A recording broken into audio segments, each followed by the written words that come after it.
Friend आज जो कि बिहार डीएलएड एंट्रेंस एग्जाम 2024 के लिए कुछ सिलेक्टेड इंपॉर्टेंट क्वेश्चन लेके आए हुए हैं जो आपके एग्जाम्स के लिए इंपॉर्टेंट है। आज के सेशन में टॉप 50 क्वेश्चन कवर करने वाले हैं आपके एग्जाम्स के लिए। ये स्पेशल प्रश्न है, ध्यान रखिएगा, आप सभी इसे याद जरूर कर लीजिएगा। तो चलिए शुरू करते हैं। फ्रेंड क्लासेस को लाइक करके आप सभी शेयर अपने दोस्तों में जरूर कीजिएगा। आइए फर्स्ट क्वेश्चन देखिए आपके स्क्रीन पे है।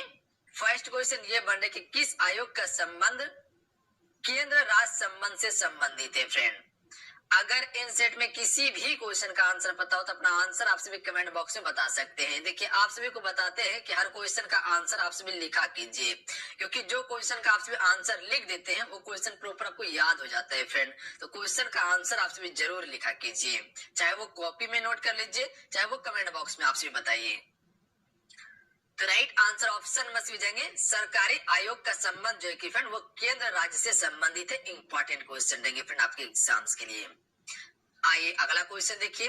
अगला क्वेश्चन है कि राष्ट्रपति अपना इस्तीफा किसे सौंपता है। तो देखिए राष्ट्रपति जो अपना इस्तीफा सौंपता है वो उपराष्ट्रपति को सौंपता है, ध्यान रखिएगा आप सभी। तो इसका ऑप्शन नंबर क्या हो जाएंगे, डी राइट आंसर हो जाएगा। अगर यही क्वेश्चन पूछ लिया जाए आप सभी से कि राष्ट्रपति को शपथ कौन दिलाता है, तो मुख्य न्यायाधीश शपथ दिलाता है राष्ट्रपति को। ये चीज क्लियर है आप सभी का। देखिए राष्ट्रपति बनने के लिए उम्र कितना है फ्रेंड, तो ध्यान रखिएगा आप सभी, राष्ट्रपति बनने के लिए उम्र आपका 35 वर्ष होना आवश्यक है, ध्यान रखिएगा आप सभी।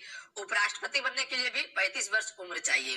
अगर प्रधानमंत्री बनना है तो इसके लिए उम्र क्या रखा गया है, अगर लोकसभा से बनते हैं तो 25 वर्ष रखा गया है, और अगर राज्यसभा से बनते हैं तो 30 वर्ष है, ध्यान रखिएगा। लोकसभा से जो बनेगा प्रधानमंत्री उसका कार्यकाल 5 वर्ष का होगा, और जो राज्यसभा से बनेगा उसका कार्यकाल 6 वर्ष का होगा। ये चीज पे ध्यान रखिएगा। बाकी बात राष्ट्रपति हो गया और उपराष्ट्रपति हो गया, इसका कार्यकाल 5 वर्ष का होता है। ये चीज क्लियर है आप सभी का। अगला क्वेश्चन देखिए। अगला क्वेश्चन है भारत के प्रथम प्रधानमंत्री कौन थे। सभी को पता होंगे, बिल्कुल बिल्कुल हलवा क्वेश्चन है। चलिए बताएंगे इस क्वेश्चन का राइट आंसर क्या हो जाएगा। ऑप्शन में सी राइट आंसर है पंडित जवाहरलाल नेहरू। अगर राष्ट्रपति के बारे में पूछा जाए तो डॉक्टर राजेंद्र प्रसाद थे। अगला कार्यकाल कितने वर्ष का होता है, चलिए बताएंगे आप सभी। अभी आपको बताएं क्वेश्चन नंबर 2 में। चलिए इस क्वेश्चन का राइट आंसर क्या हो जाएगा। लोकसभा का कार्यकाल कितने वर्ष का होता है, तो जो भी ऑप्शन में ए को टिक करे बिल्कुल राइट आंसर है 5 वर्ष का होता है, ध्यान रखिएगा। अगर लोकसभा से कोई भी प्रधानमंत्री बनता है तो उसका कार्यकाल 5 वर्ष का ही होगा, और उम्र सीमा क्या रखा गया है, 25 वर्ष मिनिमम रखा गया है। फ्रेंड क्लियर है। अगर वही राज्यसभा से अगर जब बनता है तो उसके लिए उम्र है 30 वर्ष, ठीक है, बनने के लिए उसका कार्यकाल हो जाता है फिर 6 वर्ष का। ये चीज क्लियर कीजिएगा। अच्छा क्वेश्चन आपसे से पूछा जाता है, क्या पूछा जाता है कि पंचायत चुनाव करने के लिए जो कि फ्रेंड पंचायत में अगर जब आप इलेक्शन में खड़ा होना चाहते हैं तो उसके लिए उम्र क्या रखा गया है, तो 21 वर्ष रखा गया है, और इसका भी कार्यकाल कितने वर्ष का होता है, 5 वर्ष का होता है। जैसे मुखिया हो गया, पंचायत समिति हो गया, वार्ड हो गया, ये सभी बनने के लिए उम्र 21 वर्ष रखा गया है। अगला क्वेश्चन है कि द्वितीय पंचवर्षीय योजना में किस का महत्व प्रदान किया गया था, यानी कि सबसे अधिक किसको महत्व दिया गया था द्वितीय पंचवर्षीय योजना में। तो सबसे पहले आप यहाँ ध्यान रखिएगा कि पंचवर्षीय योजना जो है ये प्रथम पंचवर्षीय योजना कब से कब तक चली थी, पहला तो ध्यान रखिएगा आप सभी, ये चली थी 1951 से लेके 56 तक, क्योंकि 5 वर्ष का था। 1951 से लेके 56 तक चली थी, और उसके बाद जो दूसरा जो है वो क्या चला, 56 से लेके 61 तक चला था, ध्यान रखिएगा, 56 से लेके 61 तक। तो ये द्वितीय पंचवर्षीय योजना का कार्यकाल था, जो कि सबसे अधिक जो महत्व दिया गया था वो उद्योग पे दिया गया था। तो इसका right answer option number A हो जाएंगे। और यहाँ से आपसे से क्वेश्चन पूछा जाता है कि द्वितीय पंचवर्षीय योजना जो था फ्रेंड ये किस मॉडल पर आधारित था, तो लिख देते हैं यहाँ पे, आप सभी याद रखिएगा, महालनोबिस मॉडल पर आधारित था। ध्यान रखिएगा, महालनोबिस मॉडल पर आधारित था द्वितीय पंचवर्षीय योजना। अगला क्वेश्चन देख लीजिए। अगला क्वेश्चन है कि बलवंत राय मेहता समिति का संबंध किस क्षेत्र से है, तो राइट आंसर ऑप्शन में डी हो जाएंगे, पंचायती राज व्यवस्था से संबंधित है बलवंत राय मेहता समिति। कर्नल नासिर के द्वारा किया गया था, ऑप्शन में बी राइट आंसर है, ध्यान रखिएगा। सुएज नहर का राष्ट्रीयकरण किसने किया था, कर्नल नासिर ने किया था। अगला क्वेश्चन देखिए। अगला क्वेश्चन है दिलवाड़ा का मंदिर का संबंध किस धर्म से है। चलिए क्वेश्चन में 8 के लिए आपसे राइट आंसर बताएंगे फ्रेंड। दिलवाड़ा का जो मंदिर है वो किस धर्म से संबंधित है? तो आप सबको पता होना चाहिए कि ये जैन धर्म से संबंधित है, दिलवाड़ा का मंदिर। यानी कि इसका option number B right answer है। इंपॉर्टेंट क्वेश्चन है फिर आपके एग्जाम्स के लिए। अगला क्वेश्चन देख लीजिए, भारत का कौन सा एक नदी जो भ्रंश घाटी से होकर गुजरती है? भ्रंश घाटी से होकर गुजरती है, वो कौन सी नदी है भारत का? नर्मदा नदी है, ध्यान रखिएगा, जो कि पूर्व से पश्चिम की ओर बहने वाली नदी है। गौर कीजिएगा, ये भ्रंश घाटी से होकर गुजरती है। देखिए नर्मदा मुहाने पर अपना जो है कि डेल्टा नहीं बनाती है, ये क्या बनाती है? एस्चुरी का निर्माण करती है, ध्यान रखिएगा। जबकि गोदावरी हो गया, कावेरी हो गया, कृष्णा, ये डेल्टा का निर्माण करती है, फिर ध्यान रखिएगा आप सभी। और नर्मदा का उद्गम स्थल कहाँ है? तो अमरकंटक का पहाड़। ये क्वेश्चन कई बार पूछे गए कि नर्मदा नदी का उद्गम स्थल कहाँ है? तो अमरकंटक का पहाड़। ये जो बोल रहे हैं उस पर ध्यान दीजिएगा आप सभी। छिपकली एक जानवर है, तो छिपकली जो है फ्रेंड किस प्रकार का जानवर है ये? तो इसका right answer option number B हो जाएंगे, शीत रक्त जानवर है, ध्यान रखिएगा आप सभी। बी करेक्ट आंसर रहेंगे, याद रहेगा। अगला क्वेश्चन देखिए, अगला क्वेश्चन है, भारत की दोहरा शतक लगाने वाली प्रथम महिला क्रिकेट खिलाड़ी कौन है? भारत की दोहरा शतक लगाने वाली प्रथम महिला क्रिकेट खिलाड़ी कौन है? तो राइट आंसर ऑप्शन में हो जाएंगे मिताली राज। फिर ध्यान रखिएगा आप सभी, ए करेक्ट आंसर हो जाएंगे, ध्यान रखिएगा आप सभी। क्लियर है क्वेश्चन? अगला क्वेश्चन देखिए आप सभी। अगला क्वेश्चन है कि सुएज नहर का राष्ट्रीयकरण किस वर्ष किया गया था? इससे पहले आपको क्वेश्चन क्या बताए थे कि सुएज नहर का राष्ट्रीयकरण किसने किया था? एक बार फिर से चेक कर लीजिए, यहाँ देख लीजिए आप सभी। कर्नल नासिर के द्वारा किया गया था। और सुएज नहर का राष्ट्रीयकरण कब किया गया था? तो ये चीज पे ध्यान रखिएगा आप सभी। सुएज नहर का राष्ट्रीयकरण कब किया गया था? तो ये किया गया था 1956 में, ध्यान रखिएगा आप सभी। Option number D right answer रहेंगे। अगला क्वेश्चन है, उज्जैन शहर किस नदी के तट पर बसा हुआ है फ्रेंड? उज्जैन शहर जो है ये किस नदी के तट पर बसा हुआ है? आप सभी ये बताइएगा कि उज्जैन शहर जो है ये किस राज्य में पड़ता है? यहाँ तो सभी को पता होना चाहिए कि उज्जैन शहर जो है ये क्षिप्रा नदी पर बसा हुआ है, ध्यान रखिएगा आप सभी। बी राइट आंसर रहेंगे। पर जो सवाल आप सभी से पूछे हैं उसका आंसर आप सभी नीचे कमेंट करके बताइएगा कि उज्जैन शहर किस राज्य में है। अगला क्वेश्चन देख लीजिए, क्वेश्चन नंबर 15, गरीबी उन्मूलन पंचवर्षीय योजना का नारा था, तो ये किस पंचवर्षीय योजना में दिया गया था नारा गरीबी उन्मूलन का?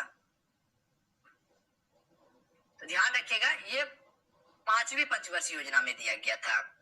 ए राइट आंसर रहेंगे। देखिए एकमात्र पंचवर्षीय योजना जो था वो 5वीं पंचवर्षीय योजना ही था, जो कि मात्र 4 वर्ष ही चला था। 1974 से लेके 1978 तक ही ये पंचवर्षीय योजना चला हुआ था। फिर ध्यान रखिएगा आप सभी, ये चीज क्लियर है।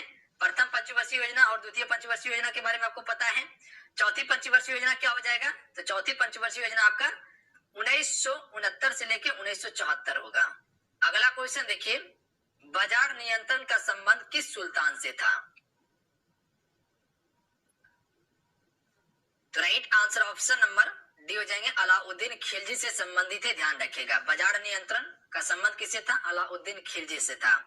इसने पहली बार जो कि फ्रेंड सेना को नगद वेतन दिया था, ध्यान रखिएगा आप सभी। किसने? अलाउद्दीन खिलजी ने। अगला क्वेश्चन देखिए, यहूदियों के धर्म पुस्तक को किस नाम से जाना जाता है? यहूदियों का जो धार्मिक पुस्तक है उसको किस नाम से जाना जाता है?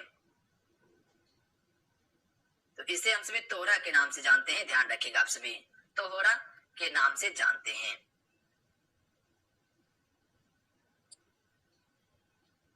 अगला क्वेश्चन देख लीजिए। चलिए इस क्वेश्चन का राइट आंसर बताएंगे आप सभी। ईरान की मुद्रा को किस नाम से जाना जाता है फ्रेंड? ईरान की जो मुद्रा है इसे हम सभी किस नाम से जानते हैं? तो रियाल कहा जाता है ईरान की मुद्रा को। Option number A right answer रहेंगे। येन जापान की मुद्रा है, डॉलर अमेरिका हो गया, सिंगापुर हो गया, आपका ऑस्ट्रेलिया हो गया, इसका क्या है? डॉलर है। अगला क्वेश्चन है, इल्तुतमिश किस वंश से संबंधित है? आपसे बताइएगा कि पाकिस्तान का जो मुद्रा है उसका क्या नाम है? पाकिस्तान का मुद्रा का क्या नाम है? नीचे कमेंट करके बताइएगा आप सभी। तो इल्तुतमिश का जो संबंध है फ्रेंड, ये किस वंश से संबंधित है? गुलाम वंश से संबंधित है, ध्यान रखिएगा। अगर यहाँ से क्वेश्चन आपसे इससे पूछ लिया जाए कि गुलाम वंश का संस्थापक कौन था, कुतुबुद्दीन ऐबक ने गुलाम वंश की स्थापना की थी। कब की थी? 1206 में, ध्यान रखिएगा आप सभी, 1206 में गुलाम वंश की स्थापना की थी। तो इल्तुतमिश जो था वो कुतुबुद्दीन ऐबक का कौन था? गुलाम था या तो दामाद था, ध्यान रखिएगा। तो इतना चीज याद रहेगा आप सभी को। मौर्य वंश का संस्थापक चंद्रगुप्त मौर्य था। उसके बाद गुप्त वंश का संस्थापक श्रीगुप्त था। लोकसभा में राष्ट्रपति के द्वारा कितने आंग्ल भारतीय एंग्लो इंडियन को मनोनीत किया जाता था? अब नहीं किया जाता है, तो ये 2 को किया जाता था, ध्यान रखिएगा आप सभी। तो ध्यान रखिएगा आप सभी फ्रेंड कि अब एंग्लो इंडियन को नहीं चुना जाता है। अगला क्वेश्चन देखिए, जेद अवेस्ता किस धार्मिक की धार्मिक पुस्तक है? धार्मिक की नहीं, किस धर्म की धार्मिक पुस्तक होगा? किस धर्म की धार्मिक पुस्तक है? किस धर्म की धार्मिक पुस्तक है ये? तो राइट आंसर ऑप्शन में हो जाएंगे फारसी धर्म की है, फिर ध्यान रखिएगा आप सभी। अगला क्वेश्चन देख लीजिए, रमन मैग्सेसे पुरस्कार किस देश के द्वारा प्रदान किया जाता है? तो ये फिलीपींस के द्वारा किया जाता है, सी करेक्ट आंसर रहेंगे। अगला क्वेश्चन कर लेते हैं कि 7 पर्वतों का नगर किसे कहा जाता है? चलिए क्वेश्चन नंबर 23 के लिए आपसे राइट आंसर बताएंगे। इस क्वेश्चन का राइट आंसर क्या आएगा? तो देखिए 7 पर्वतों का नगर जो कहा जाता है, रोम को कहा जाता है। किसे कहा जाता है? रोम को कहा जाता है। अगला क्वेश्चन है, इंडिया विंस फ्रीडम के लेखक कौन है? इंडिया विंस फ्रीडम के लेखक कौन है? तो इसके लेखक है अबुल कलाम आजाद। ये पुस्तक को ध्यान में रखिएगा, कई बार क्वेश्चन पूछे गए पेपर में, इंपॉर्टेंट क्वेश्चन रहेंगे आपके एग्जाम्स के लिए। इंडिया विंस फ्रीडम पुस्तक के लेखक है अबुल कलाम आजाद। अगला क्वेश्चन है, खुजराहो का मंदिर किस राज्य में अवस्थित है? तो ये है मध्य प्रदेश में। खुजराहो का मंदिर किस राज्य में है? मध्य प्रदेश में। चलिए आपसे बताएंगे मध्य प्रदेश की राजधानी कहाँ पे है? मध्य प्रदेश की राजधानी कहाँ पे है और वनों का प्रदेश किसे कहा जाता है? ये 2 क्वेश्चन का आंसर आपसे फटाफट बताएंगे। मध्य प्रदेश की राजधानी बताना है और वनों का प्रदेश किसे कहा जाता है ये भी बताएंगे आपसे नीचे कमेंट करके। अगला है, भारत सेवक समाज की स्थापना किसने किया? भारत सेवक समाज की स्थापना किसने किया था? गोपाल कृष्ण गोखले के द्वारा किया गया था। Option number D right answer रहेंगे। क्लियर है? याद रहेगा आप सभी को, भुलाइएगा नहीं क्वेश्चन को, इंपॉर्टेंट क्वेश्चन है आपके एग्जाम्स के लिए। अगला है, इलेक्ट्रॉनिक नगर के नाम से कौन जाना जाता है? यानी कि कहे तो इलेक्ट्रॉनिक सिटी जो कहा जाता है वो किस शहर को कहा जाता है? तो ये सवाल का जवाब सभी को पता होंगे कि इलेक्ट्रॉनिक सिटी जो कहा जाता है वो बंगलुरु को कहा जाता है, यानी कि बंगलोर को कहा जाता है। ऑप्शन नंबर डी को यहाँ बिल्कुल टिक कर सकते थे, इसमें कहीं कोई दिक्कत नहीं था। क्लियर है? अगला क्वेश्चन देख लीजिए, अग्नि मंदिर किस धर्म का पूजा स्थल है? अग्नि मंदिर जो फ्रेंड ये किस धर्म का पूजा स्थल है? तो फारसी धर्म का पूजा स्थल है। अगला देख लीजिए, अगला क्वेश्चन है, पानीपत का तीसरा युद्ध में किसको विजय मिली? देखिए यहाँ से आप सभी ये समझिएगा, पानीपत का युद्ध जो हुआ था 3 युद्ध हुआ था। पहला युद्ध हुआ था 1526 में हुआ था, किसके किसके बीच में ये भी क्वेश्चन पूछा जाता है, तो इब्राहिम लोदी और बाबर के बीच में हुआ था। इस युद्ध में क्या हुआ था? बाबर विजय हुआ था और इब्राहिम लोदी हार गया था, और वहां से क्या हो गया? दिल्ली सल्तनत की समाप्ति हो गया और मुगल वंश की स्थापना हुआ। उसके बाद दूसरा युद्ध जो हुआ था वो 1556 में हुआ था। ये किसके बीच में हुआ था? अकबर और हेमू के बीच में हुआ था, ध्यान रखिएगा। अकबर और हेमू के बीच में हेमू का हार हो गया, अकबर का विजय हुआ था। और तीसरा युद्ध जो हुआ था 1761 में तीसरा युद्ध हुआ था। कब? 1761 में तीसरा युद्ध हुआ था, किसके किसके बीच में? मराठा साम्राज्य और अहमदा शाह अब्दालियों के बीच में हुआ था। तो विजय किसको मिला था? अहमदा शाह अब्दाली को विजय मिला था और मराठा साम्राज्य बुरी तरह से क्या हो गए थे? पराजय हो गए थे। तो इसका राइट आंसर क्या हो जाएगा? Option number B correct answer होगा। अहमदा शाह अब्दाली इस युद्ध में जीते थे। तो ये तीनों युद्ध को याद रखिएगा फ्रेंड, क्योंकि क्वेश्चन पूछ लिया जाता है यहाँ से। अगला है, अमरनाथ गुफा भारत के किस राज्य में स्थित है? तो ये है जम्मू कश्मीर राज्य में। देखिए अभी याद रखिएगा, जम्मू कश्मीर राज्य नहीं है, ये केंद्र शासित प्रदेश है, ध्यान रखिएगा। पहले जम्मू कश्मीर क्या था? राज्य था। 2019 में इसको क्या कर दिया? तोड़ के केंद्र शासित प्रदेश में बांट दिया गया है। लद्दाख को एक अलग केंद्र शासित प्रदेश बनाया गया, जम्मू कश्मीर को एक अलग केंद्र शासित प्रदेश बनाया गया है।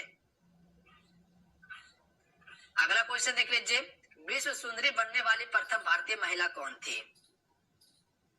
तो विश्व सुंदरी बनने वाली प्रथम भारतीय महिला जो बनी थी रीता फारिया बनी थी। तो ये इसका राइट आंसर रहेंगे। अगला है साधारण नमक का रासायनिक नाम क्या होता है फ्रेंड? तो राइट आंसर ऑप्शन में हो जाएंगे सोडियम क्लोराइड, इसका रासायनिक नाम है। अगर यही क्वेश्चन आपसे इससे पूछ लिया जाए कि इसका सूत्र क्या होता है तो ध्यान रखिएगा आप सभी, इसका सूत्र होता है NaCl होता है। ये चीज क्लियर है? अगला क्वेश्चन देख लीजिए। अगला क्वेश्चन है कि प्रथम पंचवर्षीय योजना में जो कि फ्रेंड किस पर सबसे अधिक बल दिया गया था? सबसे पहले ये समझ लीजिए कि प्रथम पंचवर्षीय योजना का समय अवधि क्या था? 1951 से लेकर 1956 तक चला था ये पंचवर्षीय योजना, और सबसे अधिक बल जो दिया गया था वो कृषि पर दिया गया था। ध्यान रखिएगा आप सभी। तो इसका option number B right answer हो जाएंगे। अगर कहा जाए तो प्राथमिक क्षेत्र पे सबसे अधिक ध्यान दिया गया था। कभी कभी ऑप्शन में प्राथमिक क्षेत्र भी दिया रहता है, तो ये चीज पे आप सभी ध्यान दे लीजिएगा। अगर यही क्वेश्चन आपसे इसे पूछ लिया जाए कि ये पंचवर्षीय योजना किस मॉडल पर आधारित था, तो हेरोल्ड डोमर मॉडल पर आधारित था। हेरोल्ड डोमर मॉडल पर आधारित था। ध्यान रखिएगा आप सभी। तो ये कई बार क्वेश्चन पूछा गया है कि प्रथम पंचवर्षीय योजना किस मॉडल पर था या द्वितीय पंचवर्षीय योजना किस मॉडल पर आधारित था। तो द्वितीय पंचवर्षीय योजना के बारे में आपको बताएं कि पीसी महालनोबिस के मॉडल पर आधारित था। अगला क्वेश्चन देख लीजिए। द्वितीय पंचवर्षीय योजना में किसको प्राथमिकता दी गई थी? तो इससे पहले ये क्वेश्चन बताए हुए थे उद्योग के बारे में। तो यहाँ हम सभी ऑप्शन नंबर डी को टिक कर सकते हैं, औद्योगिकरण पर सबसे अधिक बल दिया गया था। ध्यान रखिएगा। समय अवधि आपको क्या बताए थे? 1956 से लेके 1961 तक चला था ये। ध्यान रखिएगा आप सभी। तो औद्योगिकीकरण पर सबसे अधिक बल दिया गया था द्वितीय पंचवर्षीय योजना में। आइए अगला क्वेश्चन देख लीजिए। अगला क्वेश्चन है कि सर्वप्रथम किस विदेशी को भारत रत्न से सम्मानित किया गया था फ्रेंड?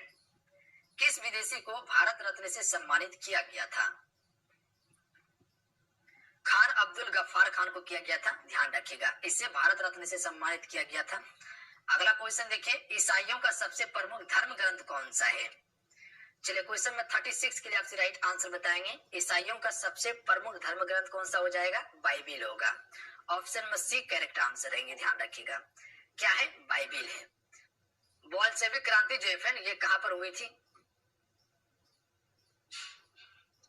तो ये क्रांति रूस में हुई थी। ध्यान रखिएगा आप सभी। कहां पे? रूस में। अगला है इंग्लैंड के मैग्ना कार्टा पर किस शासक ने हस्ताक्षर किया था? इंग्लैंड के मैग्ना कार्टा पर किस शासक ने हस्ताक्षर किया था? तो जॉन द्वितीय ने किया था। Option number D right answer रहेंगे। या जॉर्ज द्वितीय कह लीजिए, जॉर्ज कर लीजिएगा, जॉन नहीं होगा, जॉर्ज होगा। ये जॉर्ज द्वितीय ने किया था। अगला देख लीजिए। अगला क्वेश्चन है कि पृथ्वी की अधिकतम दूरी पर कौन सा मंडल है? अधिकतम दूरी की बात किया जा रहा है, तो सबसे अधिक दूरी जो है वो ब्रही मंडल का है। ध्यान रखिएगा। ऑप्शन में सी राइट आंसर हो जाएंगे, और ये सबसे अंतिम मंडल है। और सबसे नजदीक की बात किया जाए तो ये क्षोभ मंडल हो जाएंगे, जो कि पृथ्वी के तल से 18 किलोमीटर की ऊंचाई पर है क्षोभ मंडल। और वायुमंडलीय घटना जो होता है वो क्षोभ मंडल में ही होता है। ध्यान रखिएगा आप सभी। अगला है प्रथम पंचवर्षीय योजना का कार्यकाल। तो कई बार अभी बताया आपको। चलिए इसका आंसर आप सभी नीचे कमेंट बॉक्स में बताइएगा फटाफट। बता दिए। ऑप्शन में ए राइट आंसर है 1951।